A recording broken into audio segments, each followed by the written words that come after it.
Hey everybody, Dirili here. Thank you so much for joining me for another episode of Lost Alice, Destined Lovers in Wonderland. We are on Owen Chester's route, and he's actually going to spend the night with us to keep the nightmares away, which is so sweet. Actually spending the night in the bed with us, but I'm sure he won't try anything. Not even a little cuddling. But let's see if he'll surprise us. You can just sit back, relax, and let me read you a story. Owen didn't come under the covers, but he did lie down as he looked me in the eyes. His face was so close, I could measure the length of his eyelashes when he spoke in a whisper. Would you like me to tell you a bedtime story? Sure. No thanks, I think that might have the opposite effect of keeping me awake. Listening to his hypnotic voice this close, there's no way I could fall asleep. Well, if it's hypnotic, it should work actually. I think it was a mistake to ask him to stay with me. I wonder if I'll be able to fall asleep. I started to worry, but I probably should have thanked him. Somehow I managed to forget all about my nightmare. Well, yeah, with this going on, of course. I watched Iris sleeping quietly, without any sign of a nightmare. I had wondered what sort of girl the spinner of tales had chosen as Alice. But now I understand that this girl's special. The thought made me smile ruefully. But why? I couldn't understand my own behavior toward her tonight. I was uncharacteristically emotional and lashed out at her with rage. Perhaps I had gone too far. Was it even intentional? Now that I was calm, I could reflect on my actions. Then I noted that I hadn't had time to react in such a calculated manner. It was easy to pretend to be angry or sad to achieve some underlying objective. But that wasn't the case this time. I had been overcome by rage. I had no control over my emotions. There was no way I could countenance a future in which she was the sacrifice. I inadvertently took my anger out on her, through no fault of her own. Why was it I could talk to her about things I've never told anybody else? For some reason she exposed the truth. There was no denying it. Some of what I told her was necessary, but much of it was not. I was confused by my thoughts, to which I had no answer. I played with Iris's golden-colored hair as she slept. Aww. Did her hair tickle? Iris squirmed slightly in her sleep. Watching her put a wry smile on my face.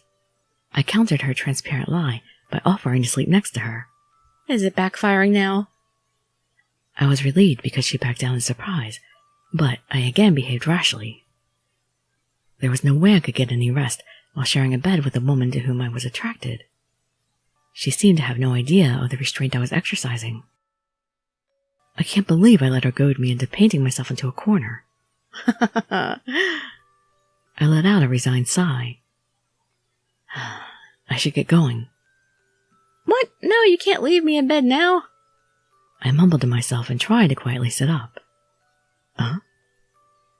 I felt a pulling sensation, which turned out to be Iris grasping my clothes. I tried to pull her hand away without waking her, but she wouldn't let go. You're mine, Owen, you're mine! She seemed to be in a deep sleep, but her hold was strong. I chuckled ruefully and let out a shallow sigh. I decided to stay there until she let go. What if I don't? If I could control myself that long. That's okay, you don't have to control yourself. Good day, Alice. Sometime after I had gotten used to life in Wonderland, I turned around when I heard a familiar voice as I was walking down a corridor in the castle of Chess. I was met by a familiar face. Hi, Kyle. It's been a while. Are you here to see Owen again? What do you mean by again? Oh, whoops. I realized my mistake as soon as I took in his puzzled look. I had eavesdropped before on a conversation between Owen and Kyle. Of course they had no way of knowing that. Kyle must have reached his own conclusion, for he tilted his head to the side as he spoke. Oh, did Owen tell you? Yes, you could say that. I managed to nod my head as Kyle narrowed his eyes like a cat. That looks like winking to me. Maybe he suspects something. I was secretly nervous, but his next words were completely unexpected. You two seem to be getting along really well. Huh? What makes you say that? I can tell just by watching you. You no longer appear to be uncomfortable in the castle. That's because everyone in the castle is kind to me. It has nothing to do with Owen. Oh, of course not. Nothing at all. Kyle just shook his head. That's because the head of the castle, the Chess King, is treating you with courtesy. The servants are just following his orders. Of course, one of the reasons for their kindness is your likable personality, but no matter how nice you are, if the Chess King were to treat you indifferently, the servants would avoid having interactions with you, regardless that you're Alice. You might be right. I nodded because Kyle had a point. He went on. I heard the servants talking earlier. They say you and the Chess King make a nice couple. The Chess King doesn't have a wife, so they said it would be great if Alice filled that role. They wondered what Alice was like, but agreed that you would be good for the Chess King. What? But it's not like that between us. That might be the case. Unfortunately, others have started to get their hopes up. Unfortunately? Yes, at least for me. Kyle smiled wryly and shrugged his shoulders. As guide in Wonderland, it was supposed to be me by your side. Under the circumstances, I had no choice but to step aside. But I still have mixed feelings about that. Of course, if he's the one I'm up against, I suppose I can congratulate you. Well, I told you, there's some kind of misunderstanding. We're not going out or planning on getting married. Are you sure about that? Kyle regarded me intently, with his eyes narrowing like crescent moons. You seem to have changed a lot since first arriving in Wonderland. Is it because of him? I've noticed some changes in the Chess King, too. Oh, really? Yeah, he and I are relatively close, so I can tell just by looking at him. He's usually very rational, and thinks with his head, but lately, he seems to be thinking with his heart. Oh, I wonder if that's true. I was confused by Kyle's observation. So long, Alice. I have business to take care of, so I'd better get going. Kyle waved his hand and retreated down the hallway. I watched him as he walked away. For some reason, I wanted to see Owen. I turned back the way I came from and headed to his office. My footsteps quickened, and I soon found myself in front of the office. When I knocked lightly, he gave us permission to enter, so I opened the door. Excuse me. What, did you not expect me to visit your royal office? Owen was facing his desk and reading some papers. I'm sorry for disturbing you. Were you in the middle of work? It's no problem, I just finished. Owen quickly signed a document and stood up from his chair. I surreptitiously checked up on Kronos. He hasn't made any other attempt to approach Alice because you're under my care. But he is after Alice and in effect your time. It's too dangerous for you to walk around. You need to stay by my side as much as possible. All right, thank you, Owen. I truly appreciated it, and I thanked him. Iris, don't you think we should learn more about time? I suppose, but what would you suggest? There were no other books in the library. Should we ask someone who might know more? I think Kronos is the most knowledgeable. But he's elusive, and to be honest, I don't think he'll come straight out and tell us what we want to know. Yeah, I don't think so either. He's the culprit after Alice's time. It's too dangerous to approach him.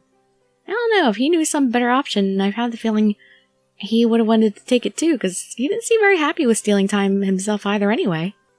However, Owen smiled softly as he walked toward me and spoke. There's one other man who's familiar with time, although not to the same extent as Kronos. Oh? Is it Sid? Owen's words reminded me of him. You mean the bearer of time? Yes, Sid, just like I thought. Exactly. Owen smiled and nodded, extending his hand toward me. Kyle has informed me of Sid's whereabouts. I plan on heading there right away. Do you mind? Only if I come with you. Not at all. I immediately reached for his hand. Don't you think it's about time you tell me? Are you bound by your loyalty to Kronos? Stop pestering me. How many times have I told you? Even if I wanted to tell you, it's not that simple. Sid reached for his teacup, but abruptly halted. What's going on? It's suddenly freezing. Huh? Oh, is it all because of Owen? Owen used transportation magic, and we arrived at the tea party in the blink of an eye. Hey, I just remembered we're out of sugar. I better go buy some. You trying to avoid us, Sid? Sid outright lied and stood up in a blatant attempt to escape. There you are, Sid. Did we just kidnap him? Owen smiled and held out a chess piece. Countless giant chess pieces rained down right before Sid's eyes. Sid managed to barely escape being flattened, but his expression was tense as he slowly turned around. Now then, I have a few questions I'd like to ask you. Do you think you can spare a moment? Owen continued to smile cheerfully as he addressed Sid. Talk about intimidating. His eyes conveyed it wasn't really a question, since he wasn't being given a choice in the matter. I actually felt a bit sorry for Sid, who was cornered by a smiling chess king. Preview! Hey, Alice. This time I'll be introducing the next page. You and Owen seem to be doing a lot of research. How is that working out? Chess King, you're starting to sound like the Hatter over there. But shouldn't you of all people know it's strictly forbidden to talk about time? If you go telling everyone who wants to know, there's no telling what'll happen under the rules of Wonderland. Owen once told me about the rules of Wonderland, so I could understand Sid's point of view too. Besides... Instead of continuing, Sid glanced toward Luke. Ooh, a new picture's coming up. I like it already, even though we can only see a piece of it. That's definitely a kiss. I see their chins up there in the upper left-hand corner. Must see, must see. I didn't immediately realize what had happened. I did, before even reading the text. I was roughly pulled forward, and suddenly Owen's face was right before my eyes. I was so taken by the long lashes on his seductive narrowed eyes, it took me a moment to register the heat from our joined lips. Whoa, I think good manners dictate I don't peek at the scene. I can't wait to see what happens between those two. But I wish Alice would take some time for me as well. Owen Chester Chapter 8. Owen smiled serenely as he closed in on Sid, who had nowhere to escape. We're here so you can tell us everything you know, Sid. As the bearer of time, you're close to the timekeeper and probably know him well. The person most used to handling time aside from the timekeeper is you. Sid frowned in confusion as Owen spoke in a gentle but definitive tone. Chess King, you're starting to sound like the Hatter over there. But shouldn't you of all people know it's strictly forbidden to talk about time? If you go telling whoever wants to know about it, the rules of Wonderland will never get you away from it. Once Owen told me about the rules of Wonderland, so I could understand his point of view too. Besides... Instead of continuing, Sid glanced toward Luke. Oh, so that's it. I silently understood. The people of Wonderland didn't know that time was being stolen from the real world.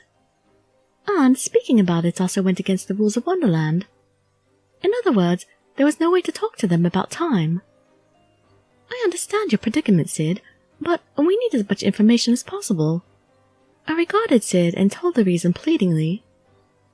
For the future! Of course, we can't say something so selfish as Isaac. You need information? Sid frowned as if he couldn't be bothered. Why do you want to know so much?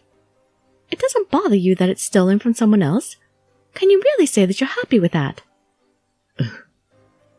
My words must have made Sid realize that we knew something about time. His expression changed suddenly into a serious one. We want a future in which no one has to sacrifice.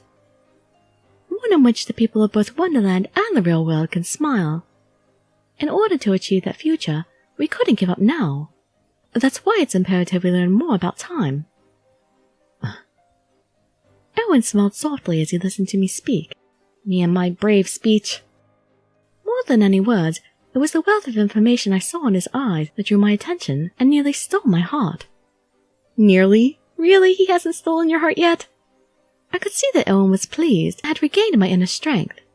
looking straight into Owen's ash-grey eyes as they regarded me with equal parts kindness and passion. I feel giddy, but somewhat embarrassed. Owen regarded Sid and spoke plainly. Sid, you know as well. I, the Chess King, and Alice over here. We are among the few people in Wonderland who know about time. We're also fully aware of the fact that Wonderland exists on time stolen from the real world. What? Why? Why do we still have Luke here? Shouldn't we tell Luke to go somewhere else while we're talking? Come on, people. Luke blinked in confusion. He was standing right there, but he didn't seem to be able to hear Owen's voice. Ah, is it that they actually can't hear it? Maybe Owen is using some kind of magic. Cool! Okay, so they are protecting him. Owen ignored Luke and focused all his attention on Sid as he continued to speak. What we want to know now is how time works. She and I are looking for a way to not have to steal time from the real world. It is said that if Alice offers her time, Wonderland will live forever, but I have no intention of choosing that option. No matter what Cronus says, I will not hand her over. Sid let out a heavy sigh in apparent surrender and started to speak. If you both know that much, there's not much more I can add. Time stolen from people in the real world is stored inside the giant clock in the Kingdom of Time. Kronos is also at the giant clock, so you should be able to find out more if you go there. That's all I can say. That means Isaac's time is there too. Alright, then that's where we'll go. Is that okay with you, Iris? Yes. I immediately agreed with Owen. Since we had nothing else to go on, we had to make our next move. It might be dangerous to be close to Kronos, but I promise to protect you, Iris. I expect nothing less. Please, trust me. Owen. His voice and his expression both conveyed the depths of his seriousness, and all I could do was say his name. I'm not really sure what's going on, but if you and Iris are going to the Kingdom of Time, I'm going with you. Let me help. I appreciate the offer, but for some reason he looked to be in pain. Oh, I feel so bad for Luke. Luke, don't overdo it. Owen spoke calmly as he pinned Luke with his stare. As the Hatter and as a resident of Wonderland, you're bound by the rules of Wonderland. You'll only suffer if you get too close to things you're not supposed to know in your position. Even now, you're suffering from a headache, aren't you?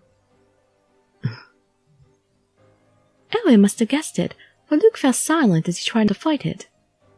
Heading to the Kingdom of Time with us will only bring you closer to that which is forbidden. If you insist it could be deadly, you shouldn't come. There was no mistaking Owen's position. I don't care. Luke returned Owen's gaze and refused to back down, forcing the words out. There must be something I can do to help. Luke surely understood what Owen was saying. He was just having a hard time accepting it. Sorry, dear Luke, but this is for your own good. It's enough that you feel that way. Thanks, Luke. It's enough that you feel that way. I met Luke's gaze and appealed to him. It only makes me unbearably sad to see you suffer. So please, won't you wait for us here? I could see that Luke was trying to be strong and hide his pain. As soon as all this is over, I'd like to spend some more time with you.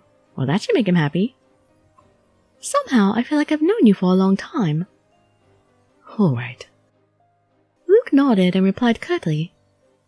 For now, there's so much that can't be said. It might be hard to talk about things.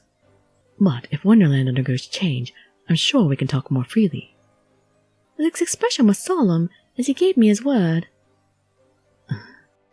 Just then, I noticed that Owen was watching me with warmth in his eyes. What is it? In response, Owen lowered his face to my ear. I was just captivated by your wit, Iris. What? I felt speechless when he whispered into my ear. Owen smiled in amusement.